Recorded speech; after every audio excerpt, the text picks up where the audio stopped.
And that's where it started kicking off. I graduated like all architecture students. So you have architects that listen to this podcast. So amongst the millions of listeners, I'm sure you do. Hey, architects, hit me up, Chris at the Trusted Toolbox, and I'll get you in touch with Richard because he is truly a Renaissance man. Yeah, ding. So the students know that they graduate college with the ambition of changing the world. And the first day in your new job, nothing is more disappointing. You're reconfiguring a Domino's pizza or something like that. You're designing toilet partitions. You're doing toilet partition details in a 500,000 square foot building. That is the definition of disillusionment. Oh man, it's the worst. So we say there's only one thing more different, or the education of architecture and the profession of architecture is so different. It's like finding out that your new bride is nothing but a man with nice legs. It's big disappointment.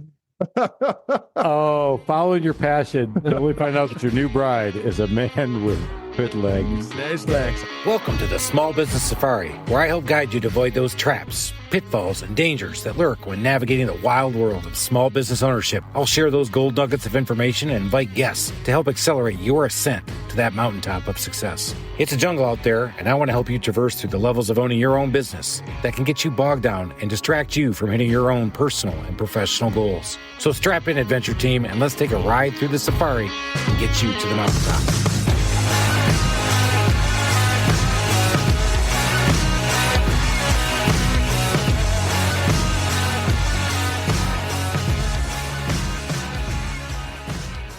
Alan, we got another great show. We got to get rock and roll. And that music gets me going every single time.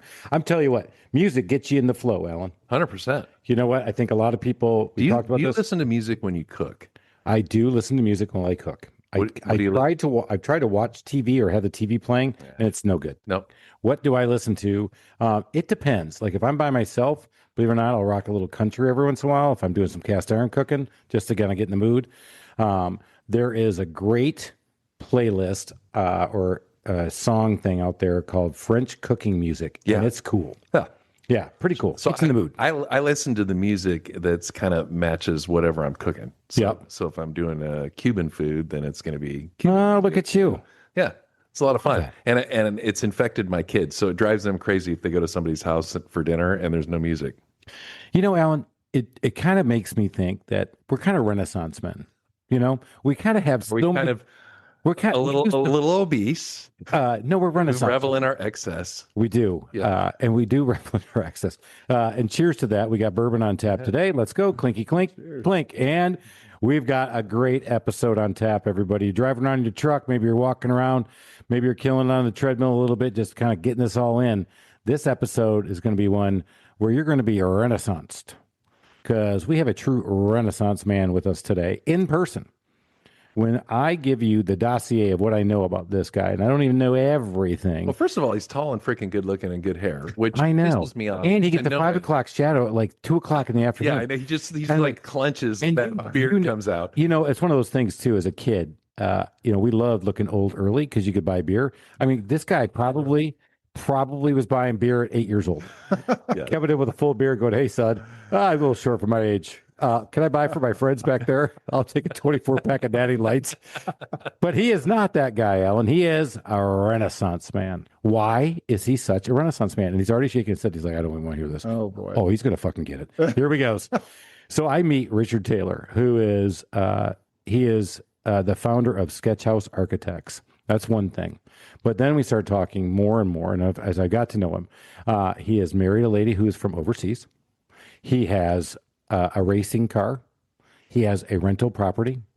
He has built his own website in 100 hours. A modern Renaissance. He is not a Renaissance. A classic Renaissance. And what is he originally? He is a classically trained and licensed architect, because he really was at Taylor Works originally. And he also has lived in Manhattan at the shadow of the Statue of Liberty.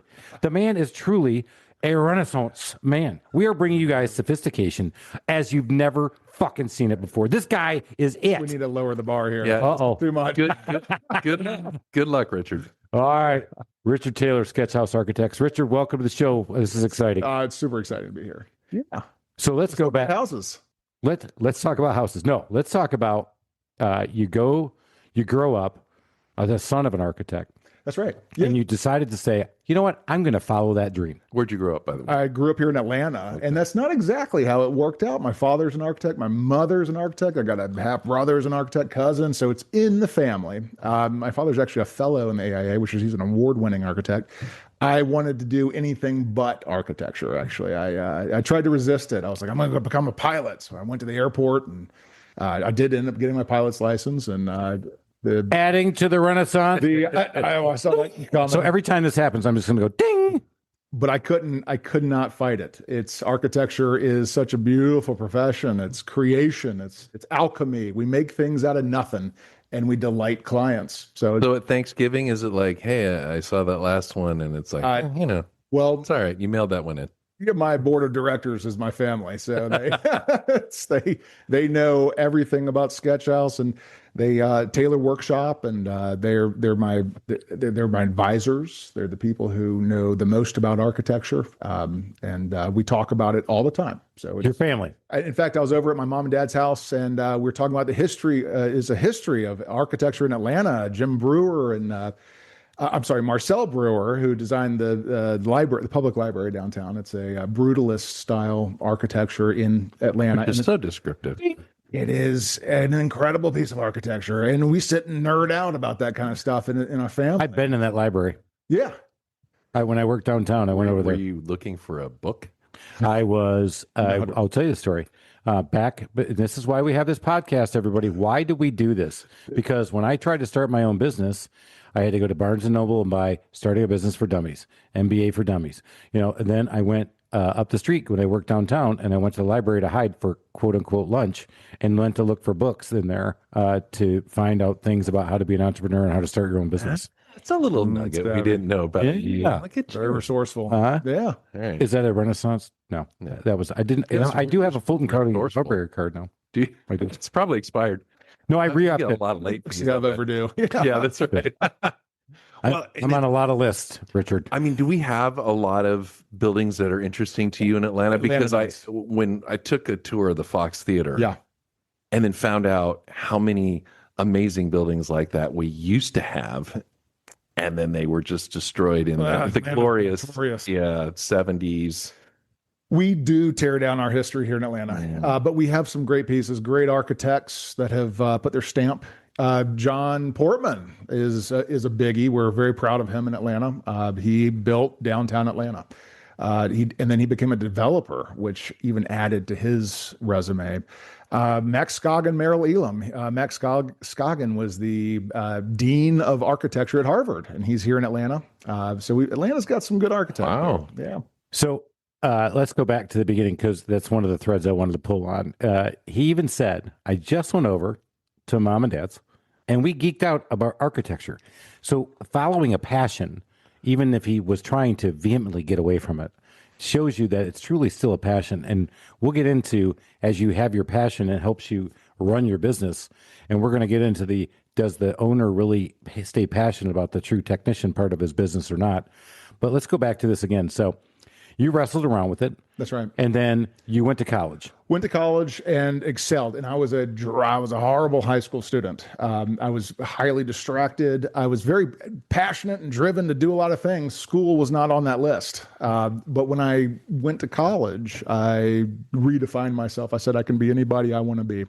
And this is true for any student. You can go and redefine yourself, redesign, say, what do I want to be? Write it down on paper, design your life, and then execute it. And I found that worked so well. And so when I was in college, I became the president of the school and straight A student, which was unusual for me. Did you go away? I had to go away. I went to Auburn University, the prestigious school of Auburn University. We did have a really good school of architecture. It was that's a really renowned school of architecture. The school of architecture is terrific there. I came in a little bit with an ego because I'm coming from a family of architects. But there I found a new passion for architecture that was mine, not a taught passion. It wasn't something that I inherited. I made it my own passion. And that's where it started kicking off. I graduated like all architecture students. So you have architects that listen to this podcast. So amongst the millions of listeners, I'm sure you do. Hey, architects, hit me up, Chris at the Trusted Toolbox, and I'll get you in touch with Richard because he is truly a Renaissance man. Yeah, ding. So the students know that they graduate college with the ambition of changing the world, and the first day in your new job, nothing is more disappointing. You're reconfiguring a Domino's pizza or something like that. You're designing toilet partitions. You're doing toilet partition details in a 500,000 square foot building. That is the definition of disillusionment. Oh man, it's the worst. So we say there's only one thing more different, or the education of architecture and the profession of architecture is so different. It's like finding out that your new bride is nothing but a man with nice legs. Disappointment. Oh, following your passion. Then we find out that your new bride is a man with good legs. Nice legs. Yeah, but no, you get put at the bottom of the food chain in your new office. You're going to be doing toilet partition details, and you do that enough and enough, and then you grow, and then they start having you design layouts and walls and details and.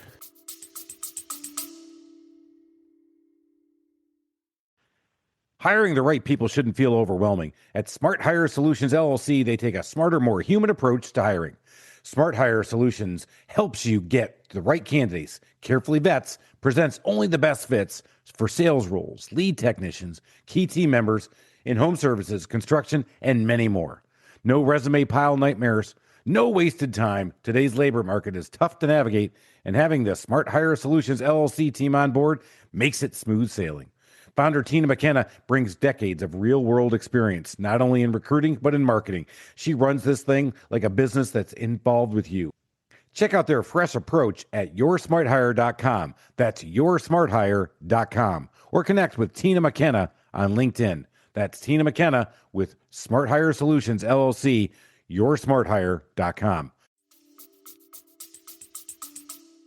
When you got your first toilet partition design assignment, did you sit there and go, maybe you don't know who I am? Let me show you. I was the president of our school. My parents are renowned architects. I got a lot more horsepower. And they went there and said, hey, son, sit down. They said, yeah, we all do. We've heard that story before. Or the flip side of that could be, I'm going to innovate the most badass toilet partition you've ever seen in your life. Watch this. I tried. I could just see that thing. I was on a parking deck. Richard, we don't need flames on the partitions. Oh.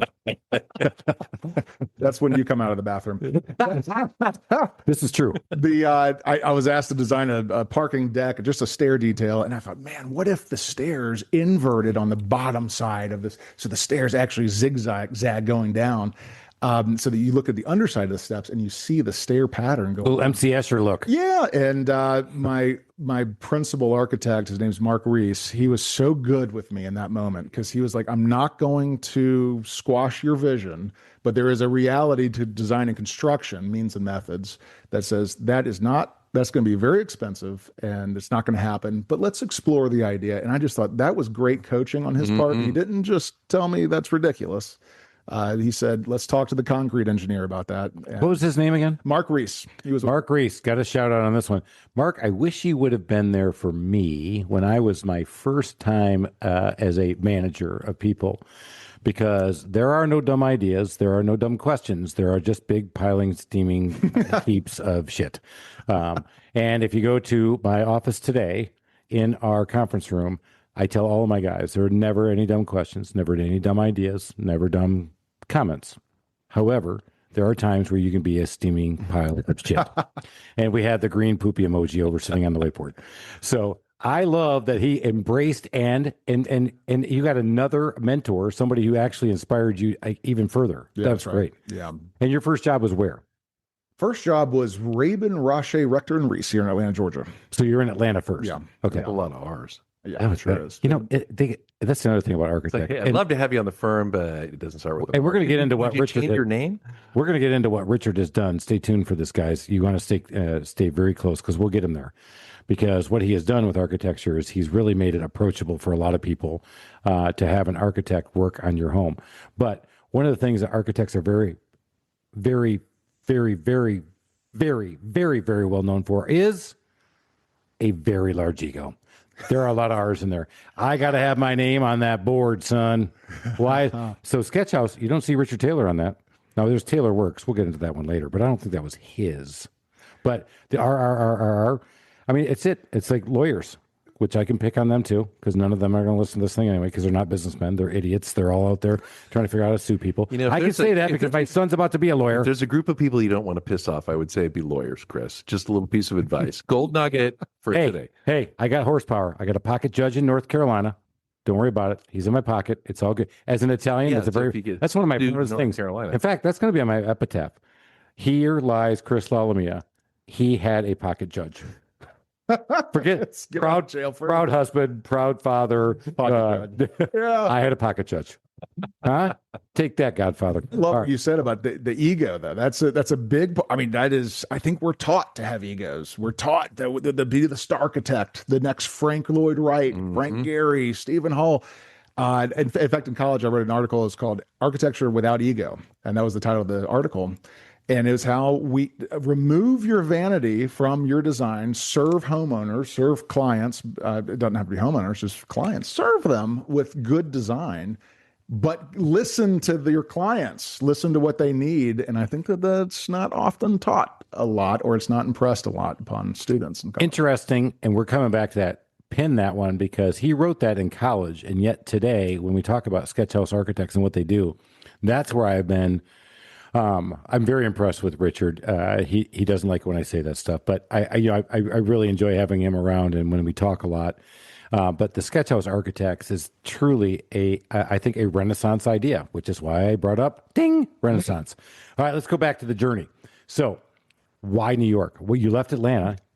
My ego. I wanted to be at the center of the universe, and New York City sure felt like that. That's architects go to New York to go change the world, and boy, I got a lot of toilet partition details in New York City.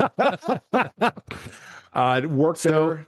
Just for everybody, if you're shitting in New York, there's a good chance you're probably shitting at one of Richard Taylor's partitions. That's right. So go ahead and scratch your name in there going, "Hey, Richard, I shat here."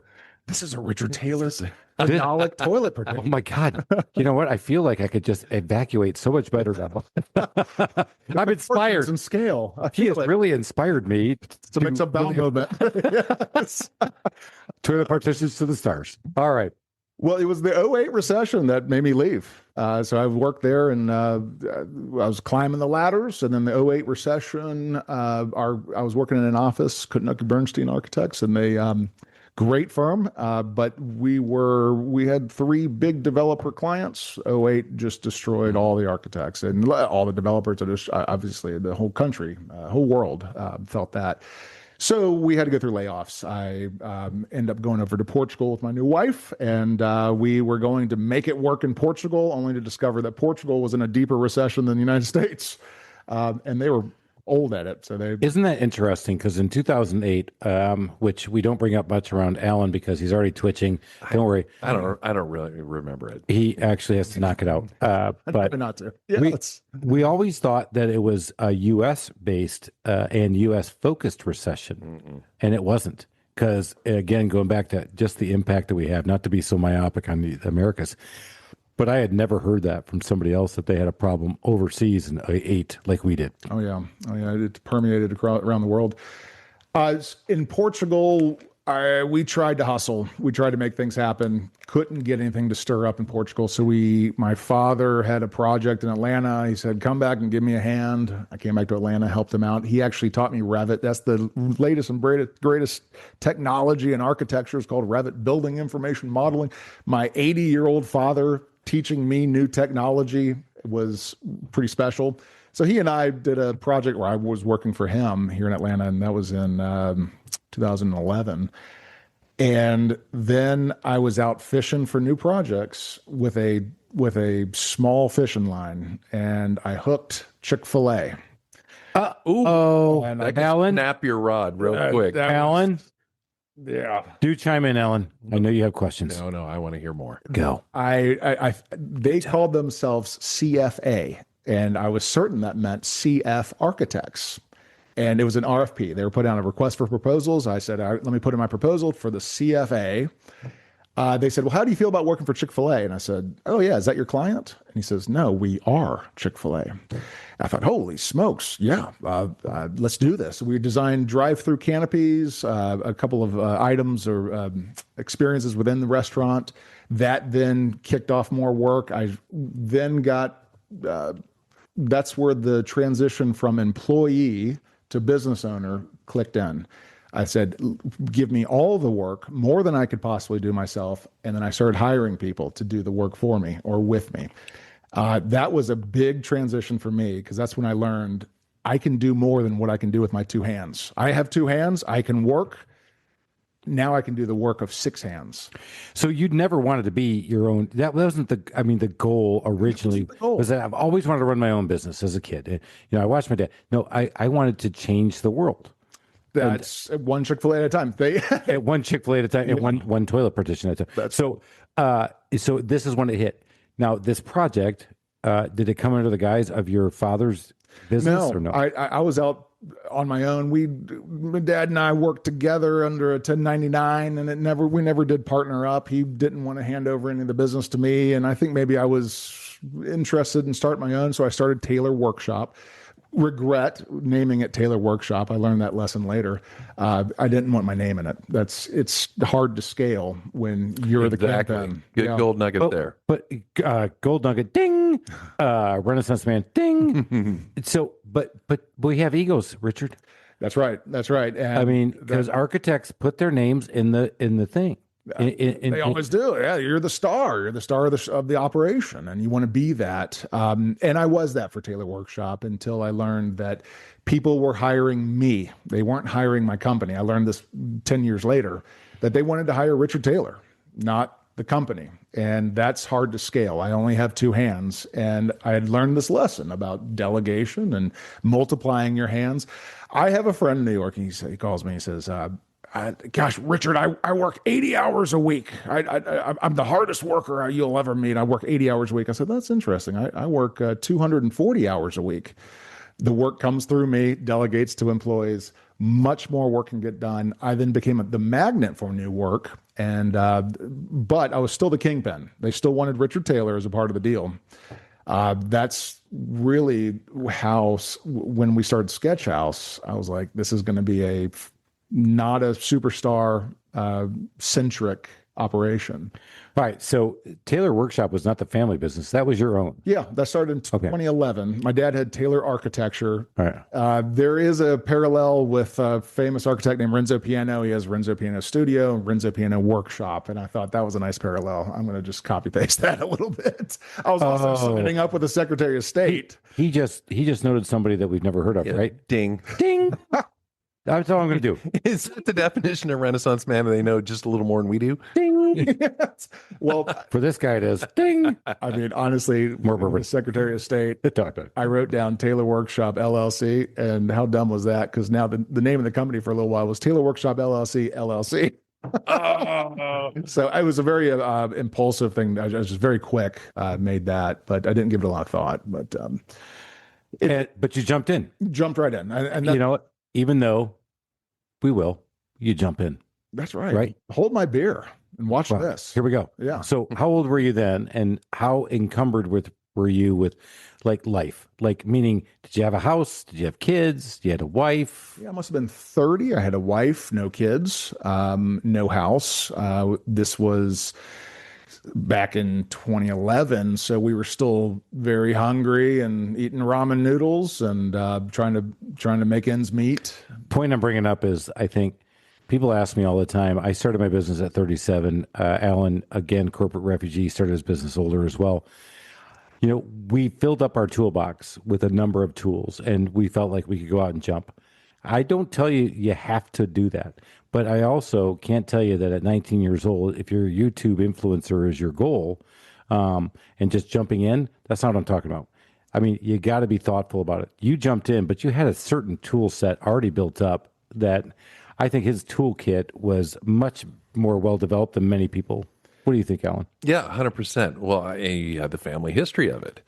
And you also had the wherewithal that when you caught that big fish, you didn't freak out. You just figured out how to handle it. And then you realized it was an opportunity.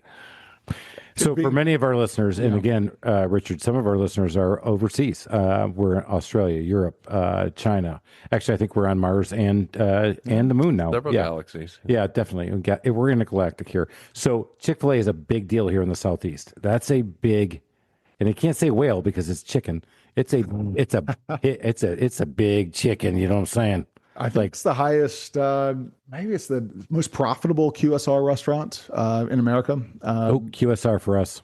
Quick service restaurant. Another word. It's a nice word for fast food. Easy, Alan. I know, but I'm a handyman. I don't know all this shit. Maybe our listeners don't know. I don't know. I'm just a caveman. Your strange words confuse me. Right. Renaissance, QSR, ding. All right.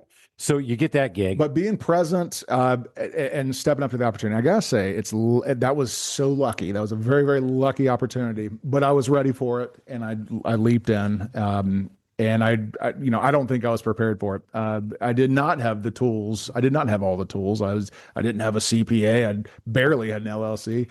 No project management software. I was a one-man show, but as it started to grow, I started to duct tape on systems. And by the end of, by 2020, Taylor Workshop was like a jalopy. There was, things taped onto the side, and I had chicken wire holding this on there, and I had, invoices were done all wrong. My mental image there is Herbie the Love Bug when they're trying to strap them all together and keep them moving. And here comes Taylor Workshop.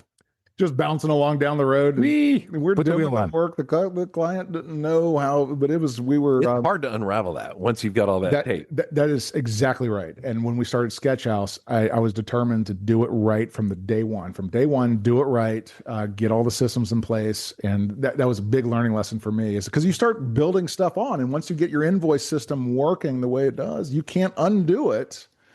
That's a great point, Alan. That hurt me to say that. Oh my God, I can't even say that. So shut up, Alan. I got to finish. No, stop. I'm muting your mic. This moment for just a second. Nope. Don't let that drink in. That's a great point.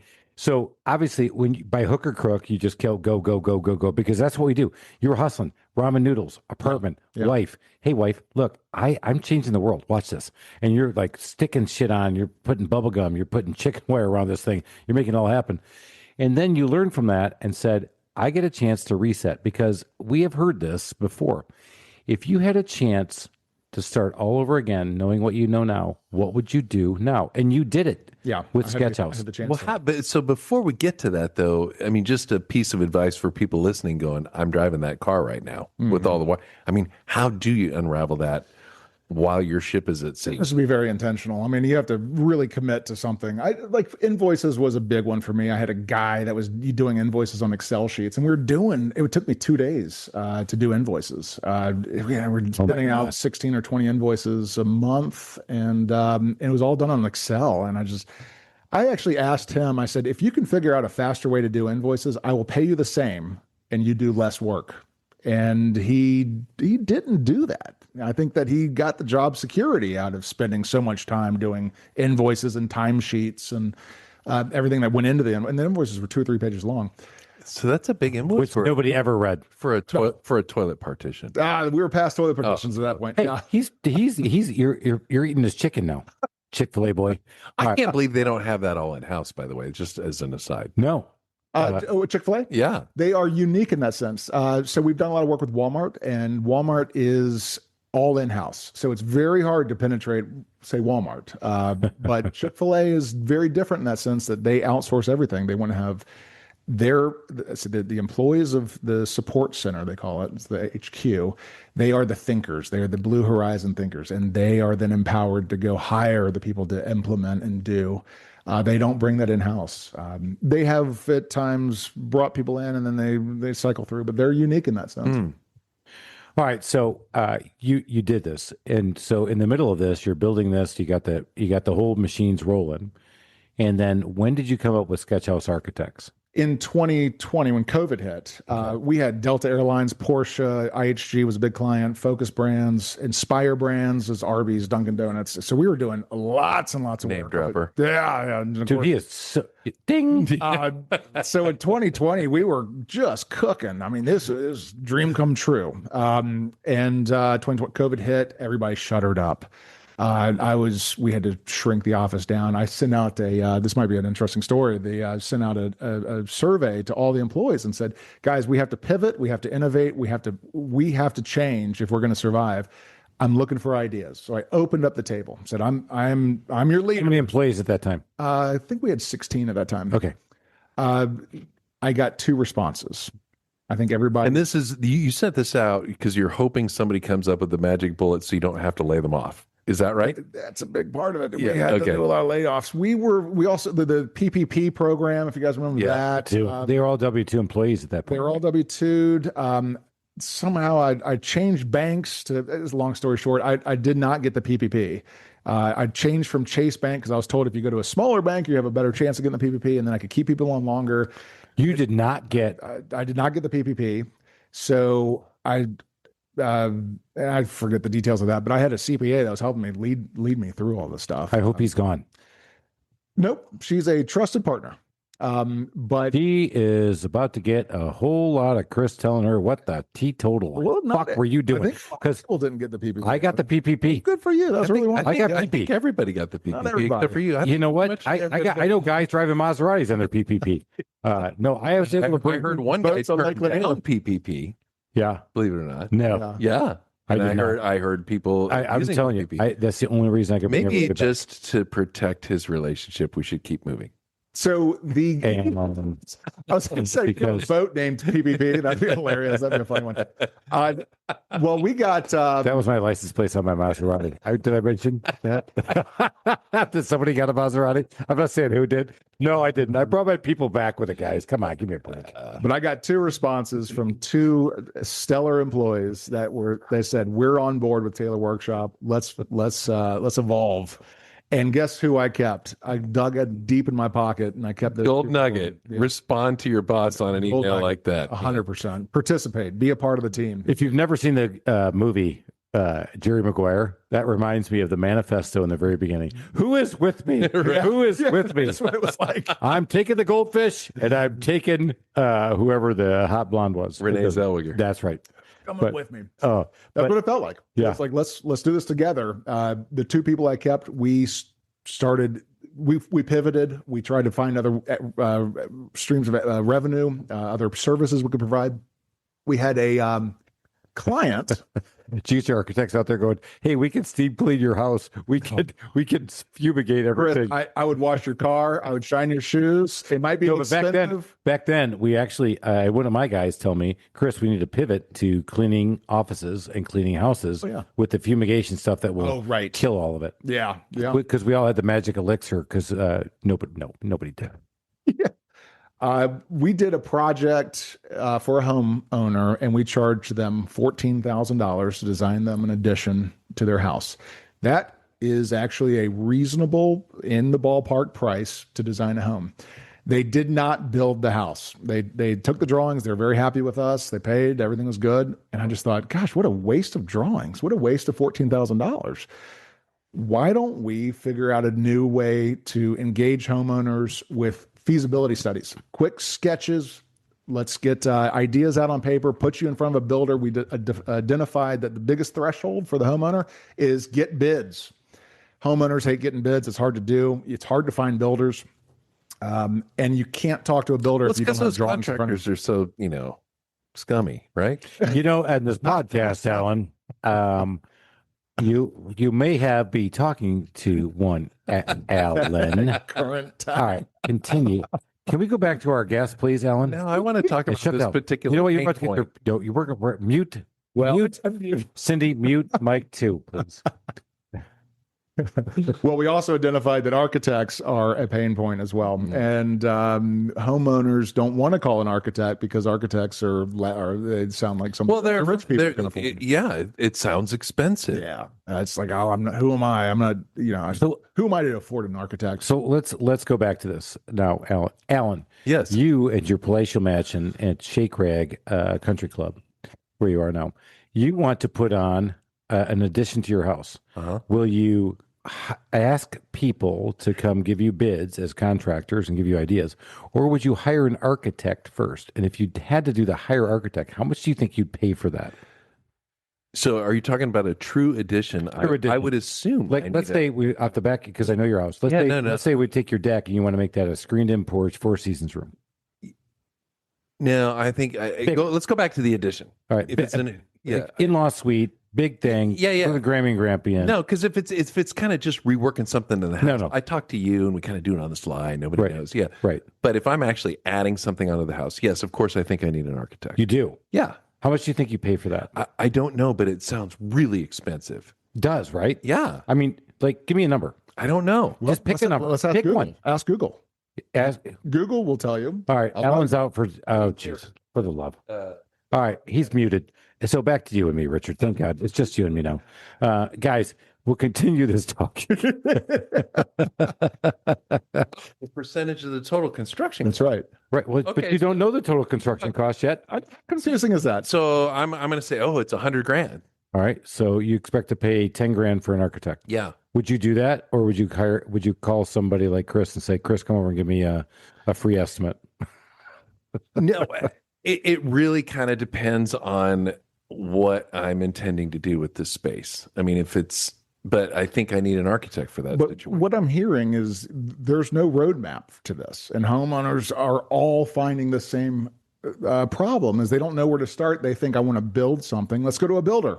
It's right on the nose. And my assumption is the builder has an architect A lot of builders do. Yeah. Yeah. The design build thing. And so we identified that is that you want to build something, let's go to a builder. And that's the biggest mistake a homeowner can make, is going right to a builder. Builders love drawings. When you show up with a builder with a drawings in hand, boy, they can start estimating. They can send it to their framer, their sheetrock, or their plumber. They get bids back of their subcontractors, and their job is so easy, and they know exactly what you want. But when you think I got to hire an architect, it's going to be, I think your Google result probably said 5 to 15 or 14 percent, something like that. Say it's going to be 7.5% of construction costs. What's construction costs? I don't even know. It's just like a homeowner. It's a chicken or the egg scenario. Yeah, the homeowner gets confused by this. I think that's the problem. Because again, architects are not approachable. Let's go back to where we set this up. They're such pricks, aren't they? Prima donnas? Yeah, They are. I mean, we brought him on. And he's drinking, but we got him drunk first. So the best. I know he looked at the bourbon. He's like, "Really? I'm drinking that?" I know he did. God, Look I at guess down I'll choke it down. Wow, I know Michter's rye, huh? A little fiddlers. I mean, by the way, this is the best. Sent to you. So here's what he did, and here's what the outsider looking in, and that's why I was telling him. I was like, this part is genius, because I've talked to so many homeowners over the years. And you're like, hey, I just want to do a little addition. No, there's no such thing as a little addition. There's a big addition. Well, I'm just going to get some guys out here to give me some bids. To give you bids on what? Well, they know. No, they don't know. So why wouldn't you start with an architect? Well, because architects, Google just told me it's 10% of construction costs. Well, how much are you hoping to spend? About 10 grand. No, you're not going to spend 1,000. So, all right, well, I know it's a real addition. So I don't know. I guess we're thinking like 150, 200. I don't want to spend 20 grand on an architect because I need all that money for the construction cost. Which on a project that size seems so stupid to me, because if I'm going to spend 200 grand on my house, I want it to be cool. I want that special partition with the flames. You know, right? Yeah, I know. I don't want some chuck in a truck to go. Hey, put some walls here. You know, So I mean, I think that's where we're thinking about this wrong, and that's where when I looked and I talked with Richard about his business model and the business again, back to growing a business and what he did.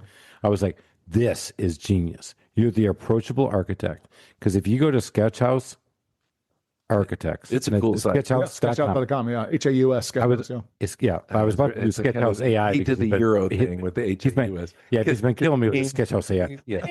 He is. Ding. All right. So if I go to your website today and I just want to get a facelift on my house, I just want to update the front of my house. How much does that cost? I can tell you it's right on the website. I know it is. You'll go to the facelift. And the facelift is interesting because you don't need a permit to repaint or put shutters on your house, the visual, to change the aesthetic of your house. So we have an AI program called SketchHaus AI, and you'll go to the facelift and that will take you there. And that you can just use the app and take a picture of your house. You can draw on top of the picture, upload it through the AI. It kicks out a brand new design. Send that design to your builder, Your builder will know, do I need a permit for this? Like if you're adding dormers to the roof, that's might require a permit. Otherwise, once you get past the facelift, then you can send that back to SketchHaus. If you want to add an addition, go through the next step, which is additions and renovations. All right. And on your website, it's very clear. One of the things you did was you took a page out of Marcus Sheridan's They Ask You Answer. Here's my pricing. You want this, it's this. You want that, it's this. If you want this, it's that. I mean, you just, so Alan's looking it up right now, and right on your website, it says for as low as 19. Well, I don't want to date it, but today it's 1905. Go check on the website. 1905. Why didn't you go 1899? 1905. Is that a homage to some architect? We actually moved that up and down and found the sweet spot. 1899. So for 1905, you get what? 1905, you're going to get enough information to engage builders. We also have the SketchHaus Builders Network, which you can use, which will give you 3 competitive bids. Because that's also a big pinch point for homeowners is that they get the drawings. What next? The biggest question we get asked is, hey, do you guys know any builders? So we've set you up with 3 competitive bids on the drawings we provided you at 1905 for additions, renovations. New construction is a different price, $3,250 currently. So hang on, $3,250. Again, we just got done talking about doing an addition for 10 grand. For 10 grand. We talked about 10 grand. And you just said 1905, 3250. That's not 10 grand, Alan. I don't know if I'm not doing my math very well anymore, but no, we're coming in less than 1% of construction costs. And what do you so how pissed off is the architect? I'm so glad you asked that. Yeah. So your Thanksgiving sucks. Your dad's like, I can't eat because you screwed me. I can't. I'm so glad you asked that because that's a good talking point. The people were telling me you're undercutting the profession. Yeah. And I just say, no, we are not undercutting the profession. We're opening the doors for more people to have access to architects. We're broadening the front door. Bongo, ding. He just did it. What did he just do?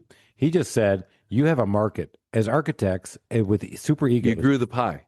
You just grew the pie. You just grew your market exponentially with offering this. If you can get this out there to people to understand, because I think as an approachable architect, it's not a word that people use. It's not a first thought for many people in home services in a house thinking about, I got to move my mom and dad in the basement. I've got to add on an in-law suite because now my family has grown so big. I'm now lacked because I got a 2.75% mortgage and I can take my HELOC. I got a ton of home equity now. I'm going to blow this thing out in the back and we're going to stay here because we love living in the 8th worst, Atlanta is the 8th worst traffic market. Richard said, I love that you guys live outside the perimeter. I've never been out here. It's so scary. There's so many woods and creatures. He actually asked if he had to have some vaccines out here. So I said, Richard, please come out here. And he said, well, I live in Atlanta. Do I have to get shots before I come to your country? I'm like, it's only 20 miles, man. It's a good. But I think make your freaking AI assistant go away. Just click that X button, that big X at the bottom left. That is incredible. No, there's stuff. Thank you, Sean. You know what? Smartless needs you. You know what? I'm gonna tell Bateman that you need another Sean, and I've got one for you. Here it comes. So you go back to this with SketchHaus. You launched it. You've gone. Tell us how it's gone as you've scaled the business. Just today I was having a conversation with a client. We don't get rich on one project. Okay, so like an architect today, those rates. I'm with your dad. Well, I want to go back. Get off my lawn, you kids. Thank you, Alan. What we'll say is when people come and an architect typically does 4 to 6 projects a year. Okay, and they make their salary. How many? 4 to 6. Like architects do. Like an architect might do 4 projects a year. So they're going to make their quarterly salary on your project. Mm-hmm. That's why they're charging 7.5% or 10% of construction costs. They're going to make $34,000 on your project.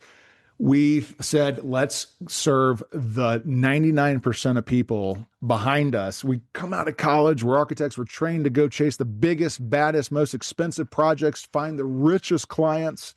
And I'm gonna say something. Architects are notorious lapdogs for rich people, and that's not going to go over well with a lot of my colleagues. That's the title of the podcast. Architects lap dogs for rich people. title.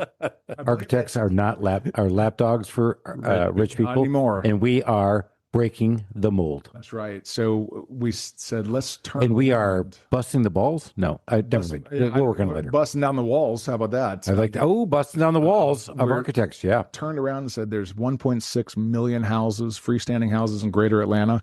Every single one of them should have a pocket architect if they're going to do an addition renovation or scrape and rebuild, whatever it is. Speaks to my ignorance. Yeah, he did. They should. Yeah. I'm going to have that on my tombstone. Pocket judge, pocket architect. I have a pocket architect. and it's a website with it. It's not beloved husband and father. No, I have a pocket judge.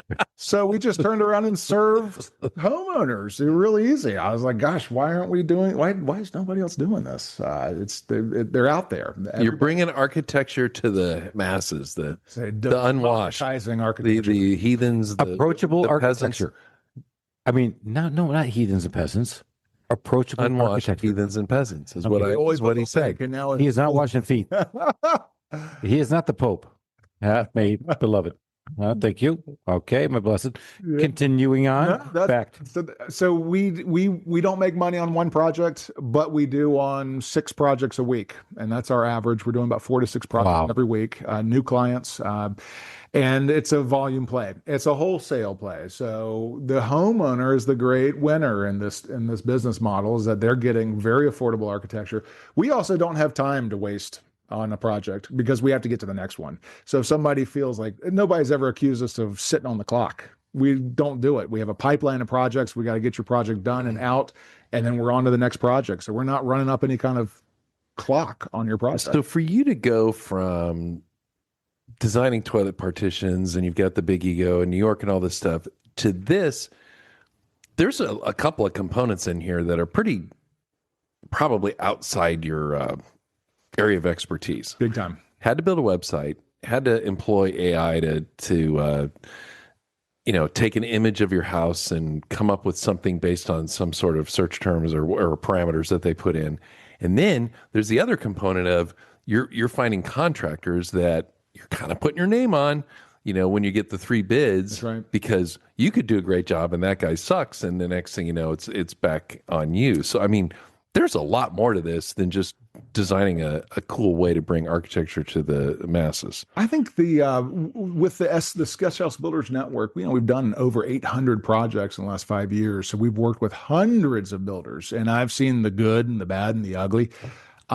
We have a short list of builders who I would hire to build my own house. They're great communicators. They're great project managers, and they also follow the SketchHaus logic of let's be fast and affordable. Let's serve homeowners. I'm looking for. I'm a servant myself, so I look for builders that have that same mentality.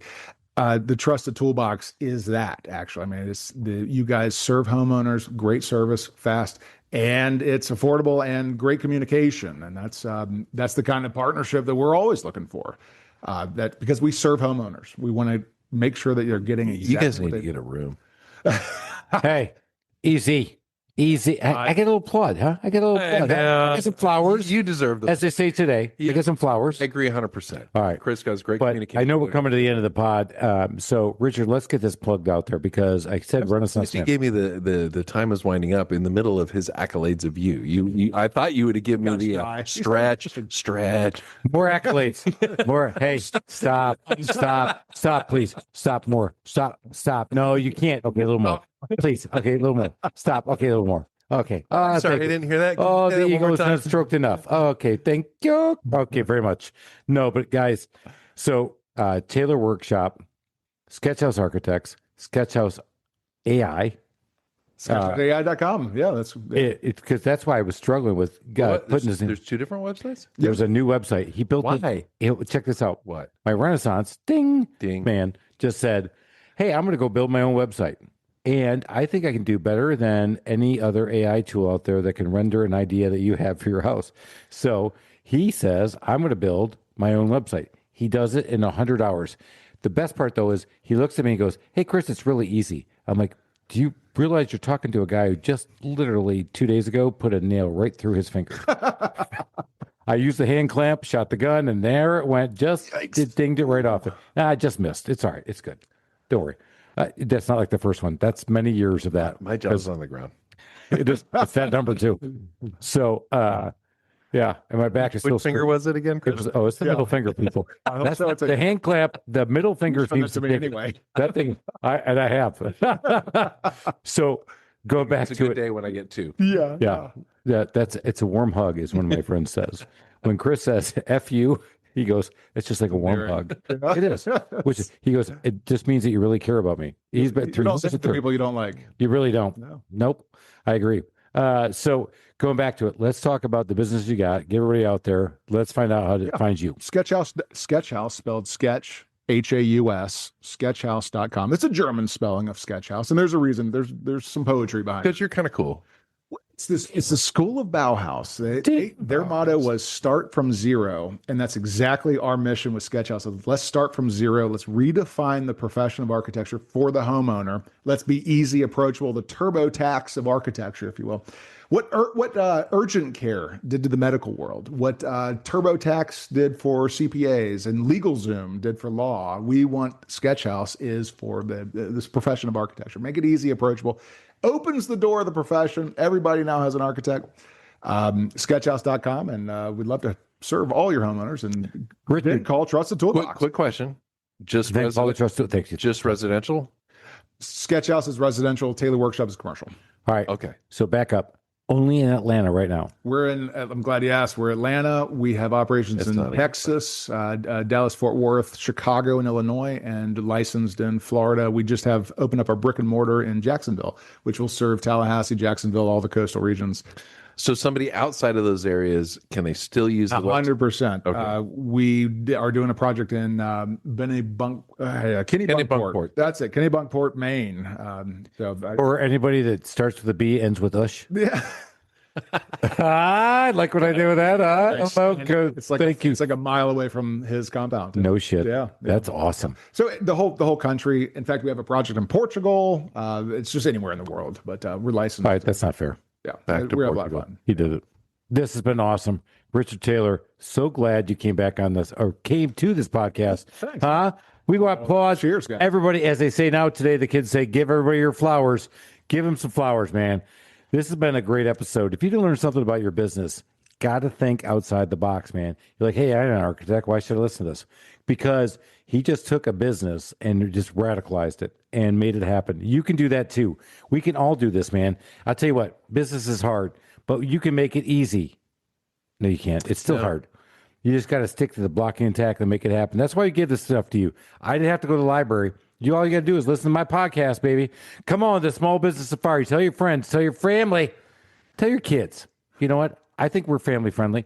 You know, if they can't handle an F-bomb, then they're not around. All right, let's go. We got to make some money, Alan. I got to get out of here because I got some sales shit to do. Let's get the fuck out of here. Gotta go. Cheers, everybody. Good Lord. Oh, God. Thank you for listening to this episode of the Small Business Safari. Remember, your positive attitude will help you achieve that higher altitude you're looking for in the wild world of small business ownership. And until next time, make it a great day.